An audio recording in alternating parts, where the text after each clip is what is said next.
अगले चैप्टर का टाइटल, एक नई प्रेम कहानी का आगाज।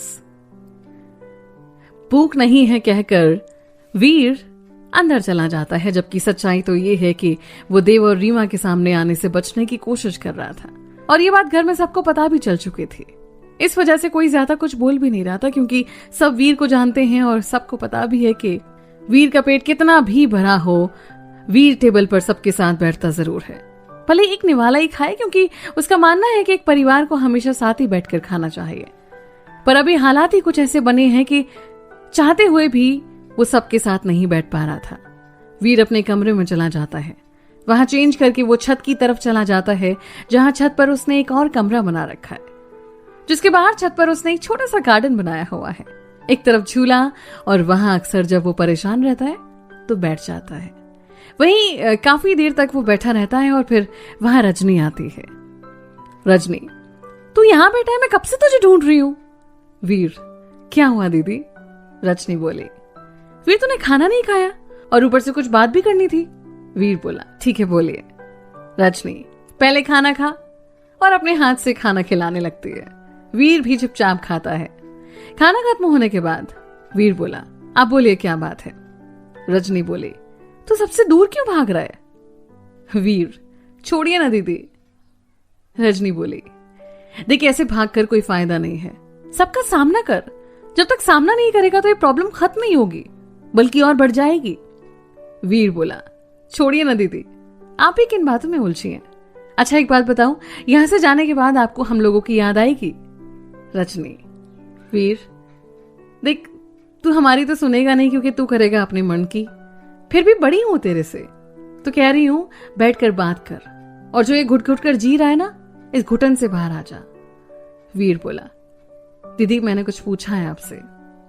रजनी बोली, और तू जवाब जानता है। याद उनकी आती है जिन्हें भूलते हैं।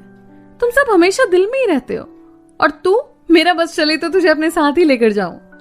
वीर बोला, दीदी आपको बहुत मिस करेंगे हम। रजनी, बस तू वादा कर हमेशा अपना ख्याल रखेगा। वादा दीदी, और आप भी। फिर दोनों बचपन से अब तक के पलों को याद करने लग जाते हैं और दोनों की आंखें भर आती हैं। दोनों काफी देर तक ऐसे ही बैठे रहते हैं और आंखों में आंसू लिए हुए अपने पुराने दिनों की याद करते हुए मुस्कुराने लग जाते हैं। तब श्रुति और साक्षी आते हैं वहां पर, और साक्षी बोली, क्या हुआ, आप दोनों रो क्यों रहे हो। रजनी, कुछ नहीं। साक्षी बोली, अच्छा परसों आपकी शादी है ना, फिर आप चले जाओगे, इसलिए रो रहे हो दोनों, है ना। मैं तो बड़ी खुश हूं, अब पूरा रूम मेरे अकेले का है और वीर भैया का सारा प्यार मुझे अकेले को मिलेगा। रजनी, अच्छा। साक्षी बोली, और नहीं तो क्या। वैसे दीदी एक बात बोलूं, हम आपको बहुत मिस करेंगे। और ये बोलते बोलते उसकी आंखों में भी आंसू आ जाते हैं, पर फिर खुद को संभालते हुए साक्षी बोली, अब बस भी करो दोनों, चलो रजनी दीदी चलते हैं सोने, कल पूरे दिन काम है और ज्यादा रो मत, वरना शादी वाले दिन अच्छी नहीं लगोगी। वीर, हाँ दीदी आप लोग सो जाइए। साक्षी, भैया आप भी, बहुत रात हो गई है। वीर बोला, ठीक है। रजनी और साक्षी दोनों वहां से जाने लगते हैं और गेट के पास जाकर साक्षी श्रुति को भी चलने को कहती है। श्रुति बोली, साक्षी आप दोनों चलिए, हम थोड़ी देर में आते हैं। ठीक है।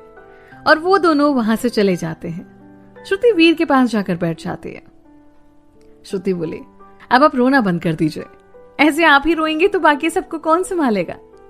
वीर आंखों में आंसू लिए बोला, पता है जब मैं 2 साल का था तब मेरी माँ गुजर गई थी, मैं बस माँ के लिए रोए जा रहा था। उस वक्त रजनी दीदी 8 साल की थी, उन्होंने मुझे उठाया और तब से लेकर आज तक इन्होंने मुझे संभाला हुआ है, कभी मुझे तकलीफ नहीं होने दी। तबीयत मेरी खराब होती थी और पूरी पूरी रात ये जागा करती थी, कभी इन्होंने माँ की कमी खलने ही नहीं दी। और अभी जा रही है ये घर अधूरा छोड़कर, तो कुछ समझ में नहीं आ रहा, अब पहले जैसा कुछ भी नहीं रह पाएगा इस घर में। श्रुति बोली, मैं समझ सकती हूँ, पर वो अभी तो कुछ दिन और है ना इस घर में, तब तक वो हंसते खेलते दिन बताइए। और कौन सा बहुत दूर जा रही है, जब मन करे मिलाना। वीर बस सर हिला देता है और आसमान की तरफ निहारने लगता है। कुछ देर बाद वो चुप हो जाता है। श्रुति बोली, यहाँ आपके गांव में एक खिंचाव है जो हर किसी को खुद से प्यार करने पर मजबूर कर देता है। वीर, हाँ यहाँ की मिट्टी में ही अपनापन है। श्रुति बोली, एक बात पूछे आपसे। वीर, पूछिए। श्रुति, बुरा तो नहीं मानेंगे ना। वीर बोला, नहीं नहीं, पूछिए क्या बात है। श्रुति बोली, जब से हम लोग आए हैं तब से आप अपनी सच्चाई सबसे छुपा रहे हैं। कौन है आप, और ऐसा क्यों कर रहे हैं? ऐसी क्या बात है, आप देवंगल के सामने आने से बच क्यों रहे हैं? वीर पहले हैरान होकर श्रुति की तरफ देखता है और फिर गुस्से में बोला, श्रुति जी, आज जो पूछ लिया, आज के बाद किसी से पूछने की कोशिश मत कर लेना। आप शादी में आए हैं, शादी एंजॉय करें, ज्यादा हमदर्दी की जरूरत नहीं है। मुझे पता नहीं समझ क्या रखा है खुद को, कुछ बात क्या बता दी, पर्सनल लाइफ में ज्यादा घुसने की पड़ी है। श्रुति जी कृपया करके अपनी लिमिट में रहिए, don't ever try to cross it. और इतना कहकर गुस्से में वहां से चला जाता है। श्रुति बोली, इसको क्या हो गया, बिल्कुल पागल है ये तो। अभी तो इतना सही था और तुरंत ही जाने क्या समझता है खुद को। मुझे क्या, मैं ही पागल थी जो मैंने इससे पूछा। मुझे क्या, कुछ भी हो, वाकई क्या लेना देना मुझे इसकी बातों से, और मुझे क्या पड़ी है, कौन सा इससे मैं फिर कभी मिलूंगी। घमंडी कहेगा, बताना था तो बताता, नहीं तो नहीं बताता। इतना सुनाकर चला गया, मैं भी जाऊं सोने, इसके चक्कर में अपना टाइम क्यों वेस्ट करूं, मुझे क्या लेना देना इससे। और फिर गुस्से में वो भी वहां से चली जाती है। वहीं वीर अपने कमरे में अचानक खुद में सोचा, मुझे गुस्सा क्यों आ गया, क्या हो गया था मुझे। उसने तो कुछ ऐसा गलत नहीं पूछ लिया, पर उसे भी मेरी लाइफ के बारे में इतना ही क्यों पड़ी है, और क्यों बताऊं मैं उसे कुछ भी, लगती क्या है वो मेरी। हाँ, पर इतना नहीं बोलना चाहिए था। दोनों इस बात से अनजान थे कि दोनों के ही दिल में एक दूसरे के लिए प्यार पनप रहा है, और प्यार ही है कि एक दूसरे पर गुस्सा होने के बावजूद भी दोनों एक दूसरे के बारे में इतना सोच रहे हैं। सुबह के समय रजनी, प्रीति और श्रुति तीनों किचन में थे और बड़े साहब बार बार वीर को ढूंढ रहे थे। प्रीति बोली, रजनी जाकर वीर को देख ले एक बार, अभी तक सो रहा है क्या, ऐसा होता तो नहीं है, फिर भी एक बार देख ले। रजनी जो किसी काम में व्यस्त थी, श्रुति को बोली, श्रुति एक बार प्लीज देख ले, वीर के कमरे में थोड़ा सा मैं काम कर रही हूँ। श्रुति मन में इस अकड़ू को देखने कौन जाए, पता चले फिर से गुस्से में कुछ सुना दे। मन ही मन में अपने आप से कुछ बोलने लगी। रजनी फिर बोली, श्रुति एक बार देखा ना।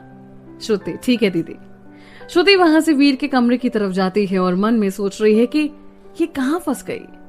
वीर के कमरे के पास जाकर गेट नॉक करती है, पर कमरा खुल जाता है और वीर बेफिक्री से सो रहा है। श्रुति, ये यहां सो रहा है और बड़े पापा इसे सुबह से ढूंढ रहे हैं, पर कितना क्यूट लग रहा है ये सोते हुए। और फोन से एक फोटो खींच लेती है और फिर श्रुति वीर को उठाती है। वीर जो कि रात को लेट सोया था और नींद ना पूरी होने की वजह से गुस्से में बोला, क्या है? श्रुति, वो आपको बड़े पापा ढूंढ रहे हैं। वीर बोला, हाँ ठीक है, समझ गया, आता हूं। श्रुति फिर उस रूखे व्यवहार से गुस्से में वहां से चली जाती है और रजनी के पास जाकर कहती है, सो रहे थे, आ रहे हैं अभी थोड़ी देर में। थोड़ी देर बाद वीर आता है। बड़े साहब बोले, वीर कहाँ थे अभी तक? वो दूध वाला अभी तक नहीं आया और इस वजह से हलवाई बैठे हुए हैं खाली, जरा एक बार बात कर लीजिए। वीर किसी को फोन मिलाता है और गुस्से में बोला, हेलो को मारो गोली और ये बताओ कि अभी तक दूध की गाड़ी क्यों नहीं आई है।